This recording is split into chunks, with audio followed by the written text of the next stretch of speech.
The Brewers' postseason, of course, was not a success, but their regular season was one, and they won 93 games, an NL Central title, and were not expected to even be in contention for the playoffs going into the year. So a lot of good things happened, and it's time to take a look back now that we've started to recover from that postseason loss and look at 5 stats that define the 2024 Brewers. This edition will be team edition, so we'll be focusing more on the team as a whole, although we will zoom in a little bit on some of the players. The first one is a 3.65 team ERA, and that was second in the National League. Now, if you would have said that going into 2023 or 22, when they had Burns, Woodruff, Peralta, Hader, Williams, at least some combination of those guys, you would have said, okay, it's still very good, but maybe not quite the surprise that this year was. But this year they entered with, of course, Freddie Peralta heading that rotation. But beyond him, it was Colin Ray, it was Joe Ross, DL Hall. And they just did not have the same pieces as they did in the past. Even the bullpen, I mean, Devin Williams was out for the first half of the season. So with the amount of guys that were injured, with the amount of guys that they've lost over the last year or two, the 3.65 team ERA really stands out. And you look at some of the guys that you wouldn't have expected to give the production that they did. Jared Koenig, 2.47 ERA. Tobias Myers, 3.0. Aaron Ashby, 2.86. Brian Hudson, 1.73. So 3.65 team ERA, one of the outstanding marks for the Brewers this year.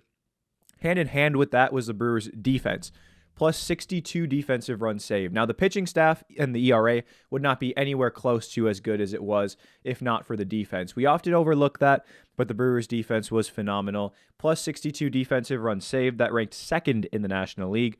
Bryce Turang alone was plus 21. Sal Frelick plus 15. Other guys who were up near 10 runs saved: Jackson Churio, Blake Perkins, Joey Ortiz. They were all in that range. Surprisingly, Willy Adames, minus 16. He's had some better years in the past. Sometimes the defensive numbers can change from year to year a little bit more than I think the actual defensive value does, but they're a good marker for how good a player is defensively.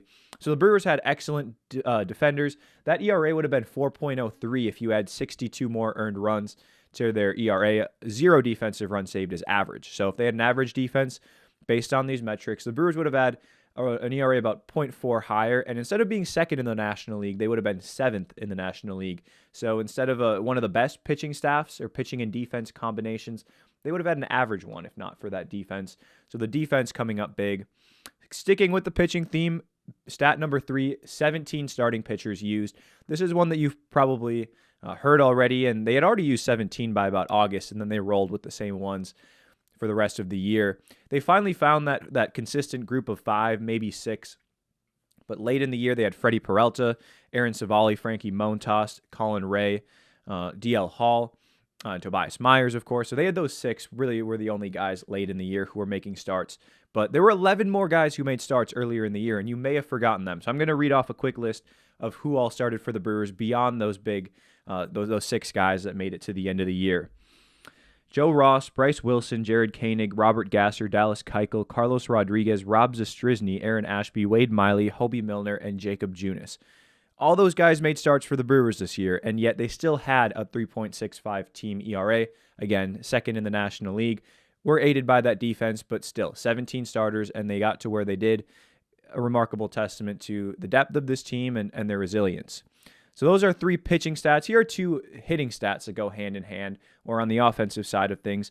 2205 total bases. Now, you might not have much of a marker for how good 2205 total bases is, and neither do I. That's 7th in the National League, and you might say, well, what's so great about being average in the National League in total bases? Well, last year they were 15th. They were last in the National League. So this year to be in 7th is incredible. Last year, they had only 3 guys that had more than 150 total bases: Willy Adames, Christian Yelich, and William Contreras.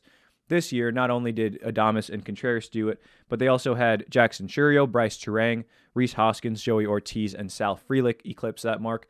Last year, their 4th place in total bases was Joey Wiemer. So the offense took a big step forward, 2205 total bases, and they were 4th in runs scored in the National League, and that is partly due to our 5th stat and the final one for this video. The Brewers were 2nd in the National League, 2nd in baseball in stolen bases with 217. Bryce Turang, of course, had 50 steals, but they had a number of other guys over 20.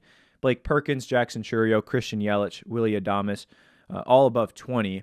So if you look at the stolen base numbers, you think, okay, so they were a good speed team. They were an average offensive team. So let's put it together. They were fourth in runs scored out of 15.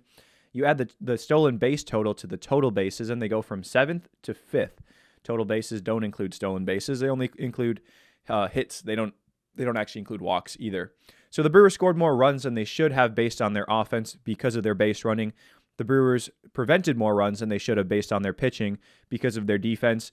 The base running and the defense playing big roles in supporting the offense and the pitching. So again, 5 stats that were important for the Brewers or that defined the Brewers. 3.65 team ERA, second in the National League, plus 62 defensive runs saved, also second in the National League.